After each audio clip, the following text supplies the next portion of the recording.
Hola chicos, ¿qué tal? ¿Cómo estáis? Bienvenidos a Telehistoria, el tercer canal con más importancia para la historia después del de Suecia y el de Panamá. Hoy seguimos con nuestro temario de segundo de bachillerato, con este bloque 11, y vamos a ver el estándar en el que tenemos que estudiar la evolución política del régimen franquista, relacionándolo con los cambios que se producen en el contexto internacional. Por lo cual, comenzamos.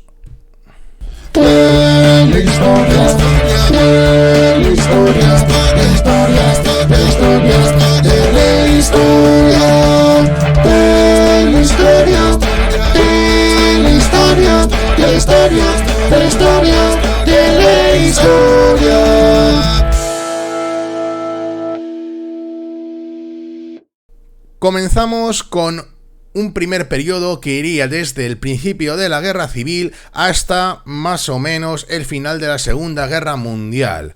En este periodo se ve cómo el régimen va a llevar a cabo un acercamiento hacia las posturas del fascismo europeo y va a entablar muy buenas relaciones con las potencias fascistas de Italia y de Alemania.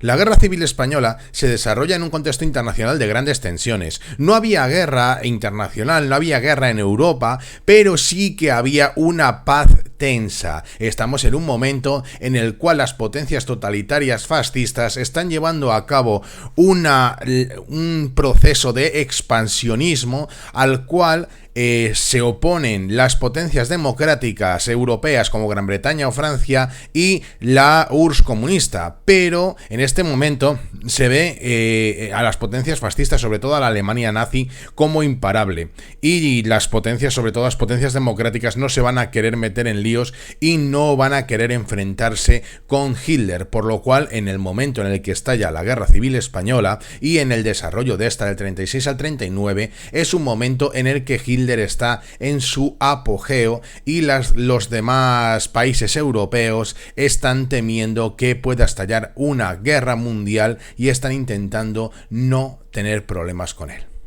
¿Qué he dicho? Me parece que te estás equivocando, ¿eh? Mira, me voy a marchar, pero porque yo quiero, ¿eh? En este contexto, Franco se va a apoyar en Alemania y en Italia, en las potencias fascistas, para poder ganar la guerra. De hecho, lo hemos estudiado ya como la aportación de Alemania, por ejemplo, la Legión Cóndor, y la aportación de Italia son fundamentales para que los sublevados puedan ganar la guerra civil.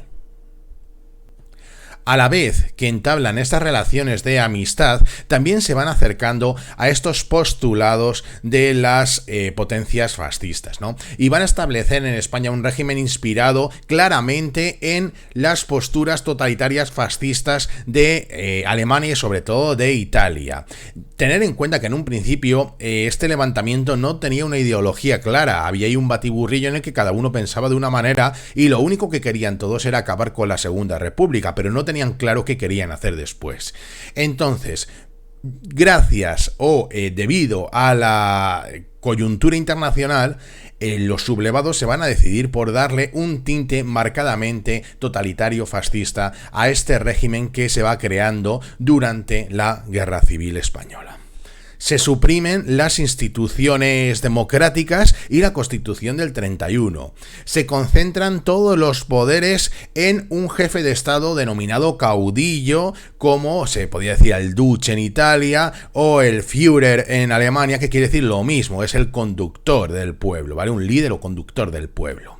Se establece la Fet de las Cons, es decir, la Falange y los carlistas que se han unido en el decreto de unificación del 37 como único partido político permitido en España, al estilo de lo que ha pasado también en Alemania o en Italia, ¿no? Con el partido fascista italiano o el partido nazi alemán. Ya sabéis que en este caso la Falange era el símil español al partido nazi o el partido fascista italiano, ¿vale? Un partido basado en estas posturas fascistas y creado por José Antonio Primo de Rivera.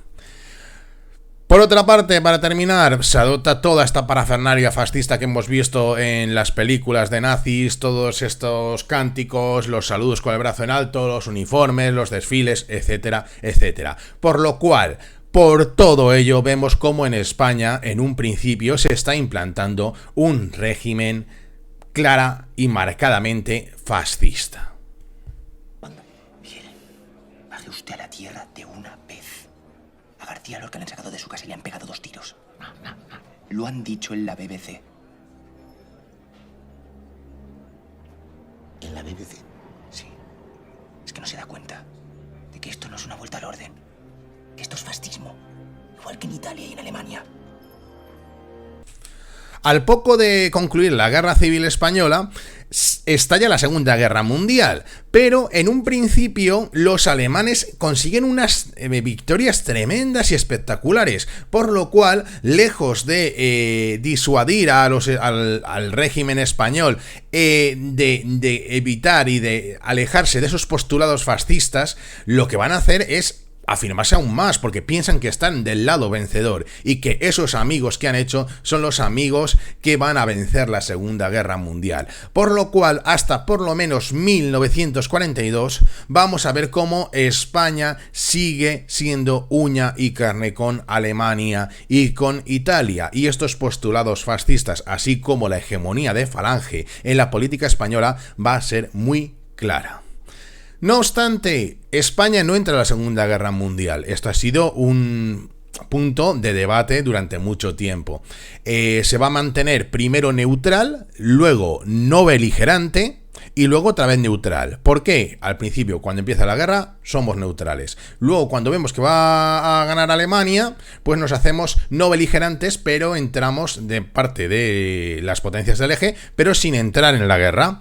Y luego, más adelante, ya en el 43, cuando vemos que van a perder la guerra los alemanes, pues volvemos a la neutralidad, ¿no? Para dejar de apoyar a los alemanes. Aunque ya sabéis que este apoyo fue claro, ¿no? Con la venta de wolframio o, por ejemplo, el envío de la División Azul.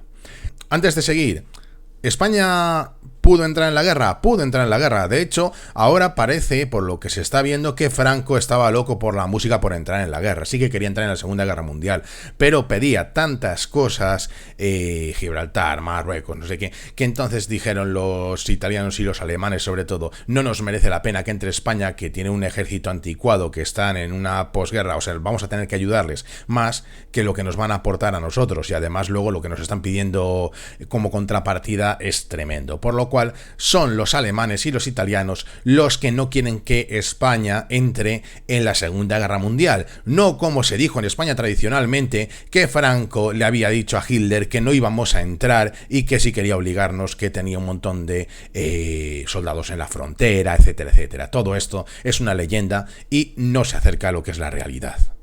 Más falso que un euro con la cara de Popeye. A partir de 1942, como hemos dicho, se ve que Alemania lo más probable es que pierda la guerra, por lo cual Franco, donde dije digo Diego, y se va alejando poco a poco de el fascismo, de la Falange y de estas potencias, por lo menos de cara a la galería. Ahora va a apostar por otra ideología basada más en los ideales católicos. ¿Por qué? Porque esta ideología es más fácil que sea aceptada por las potencias democráticas que parece que van a ganar la Segunda Guerra Mundial. Es broma, no a la violencia y sí a Jesucristo. ¡Jesucristo, te quiero, nene! Lo cierto es que termina la Segunda Guerra Mundial y este intento de maquillaje del régimen, que sigue siendo un régimen dictatorial y totalitario y basado en el fascismo, no va a tener efecto, no cuela. Y las potencias vencedoras van a establecer una dura condena contra el régimen franquista y le van a someter a un aislamiento internacional. En este sentido, tiene mucha importancia la resolución de la ONU, la 39 de 1946, por la cual se tacha a España como un régimen fascista, se evidencia que ha favorecido y que ha ayudado durante la guerra a las potencias del eje, y se recomienda que no entre España en los organismos internacionales relacionados con la ONU, en la ONU por supuesto que no entra, pero tampoco en ninguno que esté relacionado con ellos, y que se retiren de España todos los embajadores extranjeros. Es verdad que la recomendación de la ONU es seguida por casi todos los países, salvo el Vaticano, Suiza, Portugal, Argentina e Irlanda, pero también es verdad que donde existe la ley existe la trampa. Muchos países sí que retiran a sus embajadores, pero dejan aquí a encargados de negocio, que se llama, es decir, funcionarios de un poco más bajo rango, pero que al final hacen que las embajadas no se cierren en España. Simplemente es un acto de maquillaje general contra este régimen de Franco. Además, paradójicamente, este aislamiento, lejos de debilitar a Franco, lo que va a hacer es reforzarle a nivel interno. Por una parte porque de cara al interior, como él controla los medios, va a decir que este aislamiento es una conjura contra España. Ya sabéis que todo era cuestión de los comunistas, de los masones y de toda esta gente. No era que fuéramos fascistas ni nada por el estilo, ¿no? Y además, aunque en un primer momento solo consigue pactos comerciales con Argentina, la Argentina de Perón, es verdad que pronto va a reanudarse los contactos y las relaciones comerciales con otros países, puesto que muchas potencias occidentales, aunque de boquilla estén condenando al régimen, no quieren que caiga España, ¿vale? Entre ellas Gran Bretaña o Estados Unidos. De hecho, se piensa, o algunos historiadores piensan, que en este pacto entre Argentina y España tuvo mucho que ver de manera indirecta a Estados Unidos, apoyando a que Argentina ayudara a España. Ellos no lo podían hacer directamente, pero sí que podían decir a otro país que les ayudara.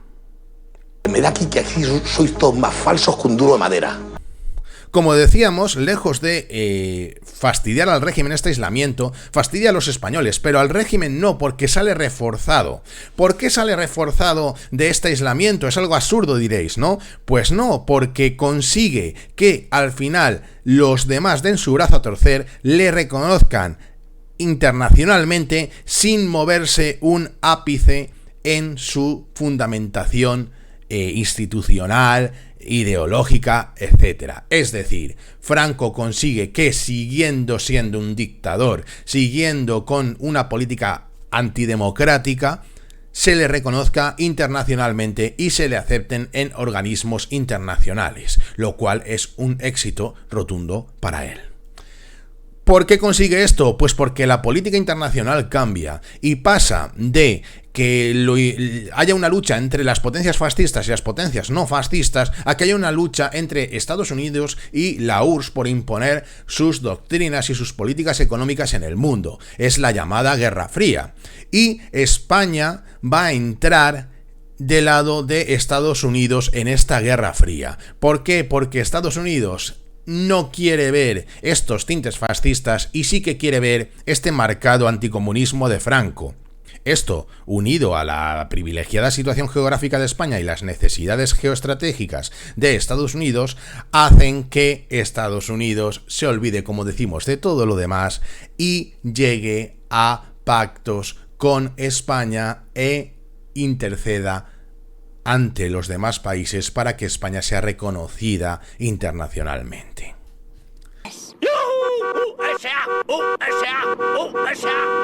Este reconocimiento de Estados Unidos y luego el reconocimiento internacional que deriva de él va a permitir que Franco se perpetúe en el poder hasta su muerte sin grandes problemas una vez que ha sido reconocido internacionalmente. Por lo cual, este momento de la historia de España es fundamental porque permite la consolidación de un régimen que hasta este momento estaba en una situación muy difícil debido a este aislamiento que había obligado a llevar una política económica autárquica que nos estaba arruinando.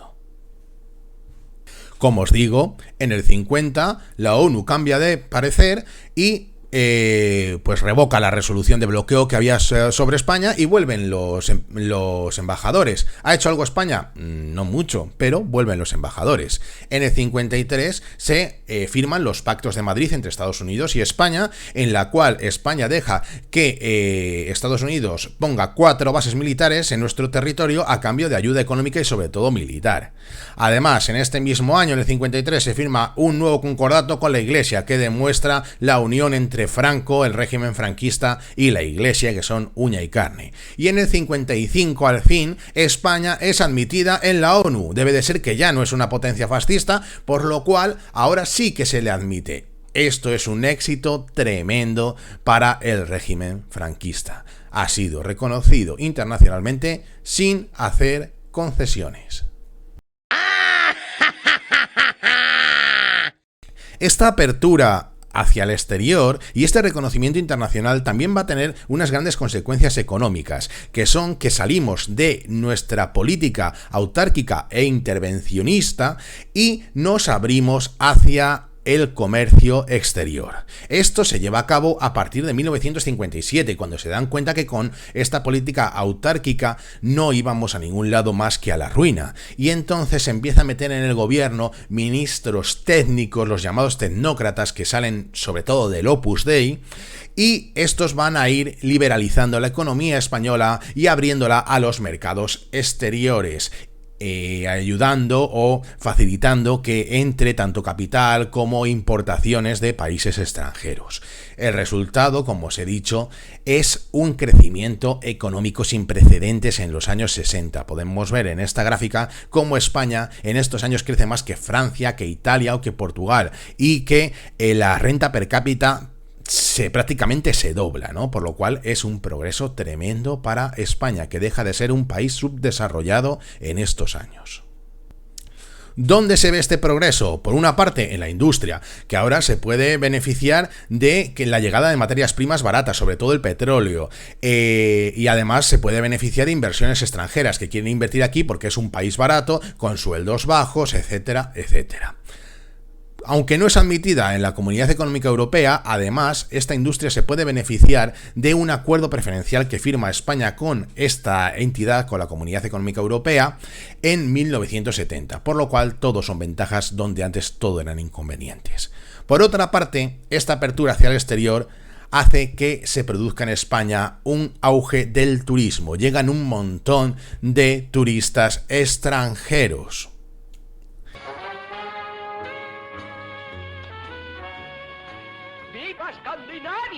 Ya están aquí las suecas. Ya están aquí los tontos.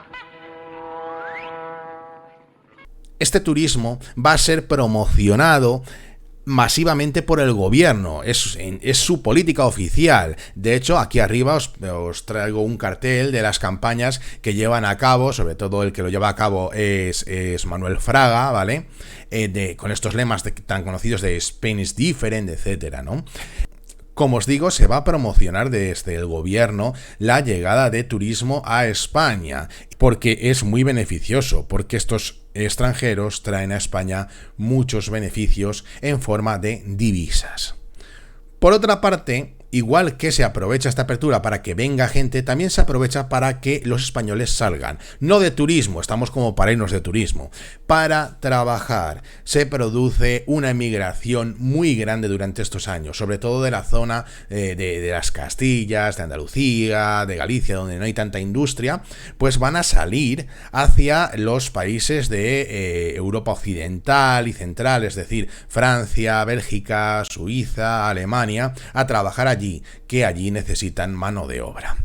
Esta emigración va a ser también favorecida y fomentada políticamente por el régimen franquista. De hecho, muchos de los que salen con contratos de trabajo ya desde España que se han firmado entre el Instituto Español de Inmigración y las autoridades de los países receptores de esta emigración. Por lo cual es una emigración que se dirige desde el propio Estado español. Para finalizar, tenemos que ver la última época del franquismo y una serie, fundamentalmente dos acontecimientos que van a contribuir además de la crisis económica, etcétera, a que tras la muerte de Franco en el 75, en España se produzcan grandes cambios políticos que conducirán al establecimiento de la democracia en nuestro país. El primero de ellos es que en el 74 desaparecen las dos otras dictaduras que pervivían en la Europa occidental.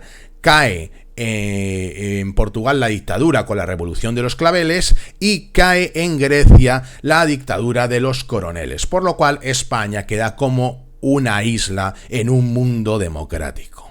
Por otra parte, en septiembre de 1975, ante los atentados que estaban llevando a cabo el FRAP y la ETA, España intenta reforzarse y va a endurecer todavía más su política antiterrorista. En este sentido, firma 5 sentencias de muerte y, aunque protestan internacionalmente contra estas condenas a muerte, se van a ejecutar igualmente. Y esto va a hacer que España entre en una situación de mucha tensión internacional porque hay una oleada de protestas y de conflictos diplomáticos con el resto de países, amenazando incluso con volver a retirar los embajadores de España y entrando en conflicto incluso con el Vaticano.